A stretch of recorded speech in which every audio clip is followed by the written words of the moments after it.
देखिए, आज हमारे शिक्षा मंत्री सिसोदिया जी जो शिक्षा मंत्री हैं, जो उन जिनके नेतृत्व में हमारे बच्चे पढ़ लिख कर बड़े होंगे, तो क्या वो मनीष सिसोदिया की तरह झूठी बोलेंगे? कल जिस तरह उनकी बयानबाजी आई है कि नहीं जी हमने ऐसा नहीं कहा, हमने वैसे नहीं कहा, क्लियर सिसोदिया जी जो है मनीष सिसोदिया झूठ बोल रहे हैं लगातार। क्योंकि देखिए, दिल्ली की स्थिति इतनी नाजुक हो चुकी थी कि खुद स्वयं केजरीवाल जी ने हाथ खड़े कर दिए कि दिल्ली संभालनी मेरे बस की नहीं है, अमित शाह जी आप आइए, मोदी जी आप आइए, और दिल्ली में जो कोरोना से जो डेथें हो रही हैं, जो मौतें हो रही हैं, उसको आप ही संभालिए। लेकिन केजरीवाल को अपनी फैसिलिटी के अलावा कुछ नहीं दिखाई दिया, ना उसको अपने विधायकों के अलावा कुछ दिखाई दिया। मैं फिर नागरिकों से अपील करता हूं कि जिन लोगों के परिवार के सदस्य मरे हैं, मैं उनसे कहता हूं कि वो आए, बाहर आए और केजरीवाल के खिलाफ एफआईआर दर्ज कराएं। तब इस बंदे को समझ में आएगा कि ये आदमी कितना झूठा और कितना मक्कार है। आज हर जगह जिधर नजर डालिए, बसों पर डालिए, दीवारों पर डालिए, हॉस्पिटलों में डालिए, सिनेमा हॉलों के पर, मतलब कहीं भी आप चले जाइए, वहाँ हंसते हुए नजर आ जाएंगे श्री केजरीवाल जी। कहेंगे भाइयों और बहनों, ये वही शख्स है जो अपने आदमियों से खुद ही थप्पड़ खाता था, खुद ही सब कुछ करता था। आज ये जो है, आज पब्लिक को बेवकूफ़ बनाने में नाकाम हो चुका है। दिल्ली की पब्लिक जान चुकी है कि दिल्ली को अगर कोई संभाल सकता है तो वो नरेंद्र मोदी जी हैं। लेकिन देखिए, अभी आने वाले कुछ समय में, आगे आने वाले वक्त में देखिएगा कि हमारे एज ए मुसलमान मैं आपको बता दूं कि हमारे ही कुछ बड़े चमत्कारी नेता या चमत्कारी हमारे जो उल्मा हैं, चाहे चमत्कारी हमारे मौलाना हों, मौलवी हों, चाहे उल्लू हों, वो आखिर में आकर यही कहेंगे कि इस वैक्सीन में ये चीज़ इस्तेमाल की गई है, इस वैक्सीन में ये इस्तेमाल किया गया है, मुसलमान इस वैक्सीन से बचें, मुसलमान इस वैक्सीन को न लगवाएं। मैं मुसलमानों को से खास तौर पर कहना चाहता हूं कि आप वैक्सीन लगवाइए, आप खुलकर सामने आइए, आप वैक्सीन लगवाइए, अपनों को लगवाइए, अपनों के नहीं लगवाइए, अपने बच्चों के नहीं लगवाइए। सर, पहला सवाल तो यही है कि जो सुप्रीम कोर्ट द्वारा एक कमेटी बनाई गई जिसने ऑक्सीजन ऑडिट किया, उसमें निकल के आया कि जितना दिल्ली को ज़रूरत थी उससे 4 गुना ज़्यादा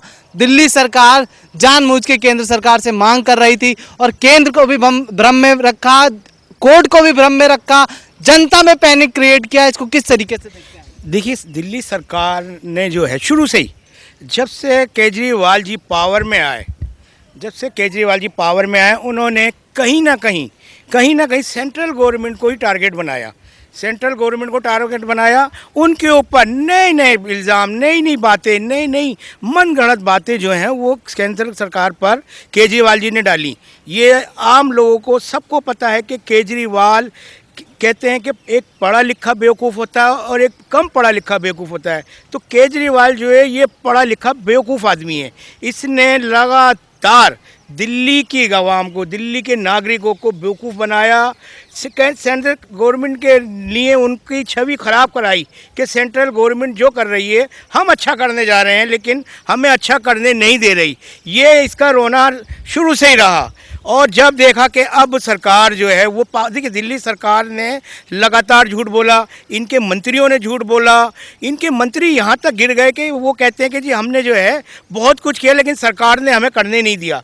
लेकिन अब जो ये ऑडिट जो रिपोर्ट आई है, ऑडिट रिपोर्ट में सीधा लिखा है कि जी दिल्ली सरकार को जितनी ऑक्सीजन की ज़रूरत थी वो मुहैया करा जा चुकी थी। उसके बावजूद केजरीवाल का रोना था कि जी दिल्ली को जो है कि ऑक्सीजन जो है रोकी जा रही है, कहीं यूपी के बॉर्डरों पर रोकी जा रही है, कभी हरियाणा के बॉर्डरों पर रोकी जा रही है, और दिल्ली में ऑक्सीजन को आने से रोका जा रहा है, जिससे जो है दिल्ली के नागरिक, दिल्ली में जो उनको लोगों को ऑक्सीजन की ज़रूरत थी वो मरे। मैं कहता हूँ सीधा क्लियर शब्दों में कि दिल्ली में जितनी भी मौतें बगैर ऑक्सीजन के जो लोग मरे हैं, जिनके परिवार के लोग मरे हैं, वो बाहर आए निकल के और केजरीवाल पर एफआईआर दर्ज कराएं कि इस बंदे की वजह से हमारे घर का नागरिक जो है उसकी डेथ हुई है। जी सर, एक तरफ तो ये केजरीवाल 4 गुना ज़्यादा ऑक्सीजन की मांग करते केंद्र सरकार से, और उसके बावजूद जब दिल्ली में ऑक्सीजन की कमी से इतने लोग मरे, उस पर क्या कहना चाहेंगे? कहीं ऐसा तो नहीं कि इन्होंने केंद्र सरकार को बदनाम करने के लिए जानबूझ के लगातार ऑक्सीजन की कमी दिखाई और लोग मरे, उससे भी इनको फ़र्क नहीं पड़ा?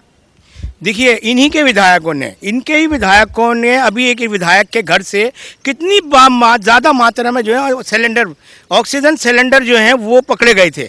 दिल्ली पुलिस ने उनके घर रेड डाल के उनके घरों से जो सिलेंडर निकाले, तो ये लोग जो थे, जिन लोगों को ब्लैक कर रहे थे उन सिलेंडरों को, और उन लोगों को, पैसे वालों को, गरीबों की तरफ तो देखा ही नहीं इन्होंने। गरीबों की नहीं इन्होंने करा क्या है आज तक? एक बिजली पानी फ्री करने के बाद इन्होंने केवल केवल केवल सिर्फ दिल्ली के नागरिकों को बेवकूफ़ बनाया है। जी सर, जिस टीम ने ऑक्सीजन की ऑडिट किया उस पर मनीष सिसोदिया जी का ही कहना है कि वो बीजेपी के लोग हैं, बीजेपी के लोगों ने ऑक्सीजन का ऑडिट किया। इसको किस तरीके से देखते हैं, क्यों ऐसा भ्रम फैला रहे हैं? देखिए ये कुछ भी कह लें, कुछ भी कह लें, आज अगर आप किसी छोटे बच्चे से भी पूछते हैं कि भाई दिल्ली में और भारत में अगर किसने दिल्ली इस बीमारी को पर कंट्रोल करने की क्षमता रखी, तो हर आदमी के मुंह से बीजेपी या हमारे जो बीजेपी के वरिष्ठ नागरिक, वरिष्ठ जो नेता हैं श्री नरेंद्र मोदी जी, उन्होंने जो है दिल्ली और बाकी के राज्यों में अपने आप को सामने पेश करके खुद लगातार प्रेस कॉन्फ्रेंस करके डॉक्टरों से मशवरा करते रहे, डॉक्टरों से दिन रात बातचीत करते रहे, हालात पर नज़र रखी, देश के नागरिकों पर नज़र रखी, हर चीज़ के ऊपर नज़र रखी नरेंद्र मोदी जी ने और अपने अमित शाह जी ने। लेकिन केजरीवाल और इसके 61 जो विधायक चोर हैं, उन लोगों ने दिल्ली में कुछ भी नहीं करा। सत्ता के नाम पर लोगों को उकसाया, लोगों को बहकाया, यहाँ तक कि लोगों को अनाज तक ही नहीं उपलब्ध कराया गया। आज इनसे अगर आप फ़ोन करके बात करो तो ये हमारा फ़ोन उठाकर राज़ी नहीं है। आज इनसे बात करने की नहीं है, इनसे टाइम के पास टाइम नहीं है, इनके मंत्रियों के पास टाइम नहीं है, इनके पीए के पास टाइम नहीं है। आज दिल्ली में बिल्कुल लगातार स्थिति ख़राब हो चुकी थी।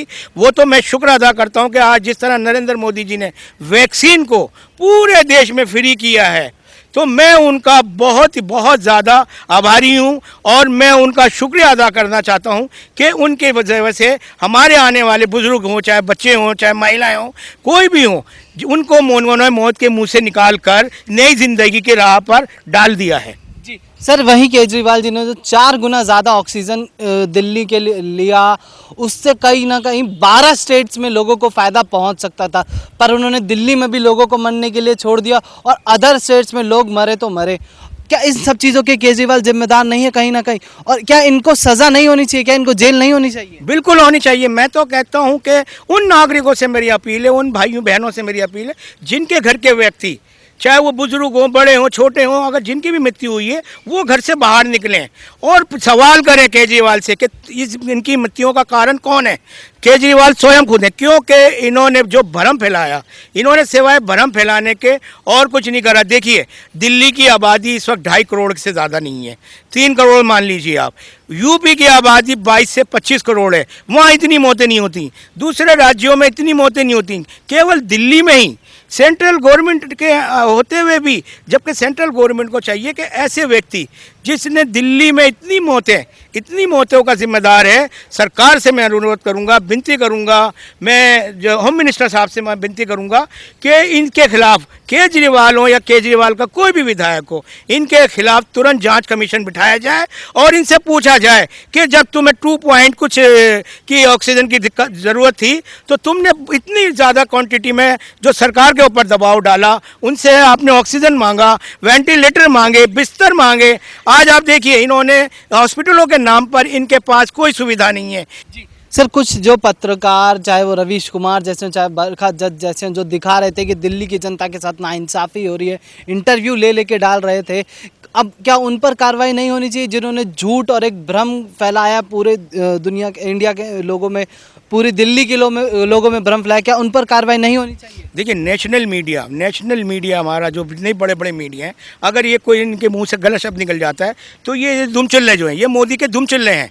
ये मोदी के जो बाल होते हैं ना, बाल, ये भूत की तरह ये चिमटे हुए मोदी केजरीवाल से, और केजरीवाल को साफ करने में, उसकी सफाई करने में, जैसे एक बार्बर होता है जो शेव बनाता है, बाल काटता है, इसी तरह इसके मीडिया कर्मियों ने प्रचार करा, झूठा प्रचार करा, मक्कारी करी और दिल्ली के लोगों को भ्रमित किया कि भाई दिल्ली सरकार जो है बहुत अच्छा कर रही है, सेंट्रल गवर्नमेंट इनको अच्छा करने से रोक रही है। सर, मेरा आखिरी सवाल रहेगा ये आपसे कि केजरीवाल जी ने जितना प्रचार करने में, एडवर्टाइजमेंट करने में, चाहे वो पेपर हो, चाहे वो टीवी हो, इन सब चीज़ों पर जितना टाइम वेस्ट किया या जितना ध्यान दिया है, इसकी जगह अगर दिल्ली की जनता पर ध्यान दे देते तो कहीं ना कहीं दिल्ली की जनता को जो इतना बुरा देखने को मिला है वो नहीं होता। बिल्कुल बिल्कुल बिल्कुल सही कह रहे हैं आप। इन्होंने जितना प्रचार किया, जितने भी इन्होंने पेपर्स निकाले, हर हाल में निकाले पेपर्स, इन्होंने किसी चीज़ मतलब कोई चीज़ नहीं छोड़ी इन्होंने आपने ऑक्सीजन वो वैक्सीन लगवाया क्या?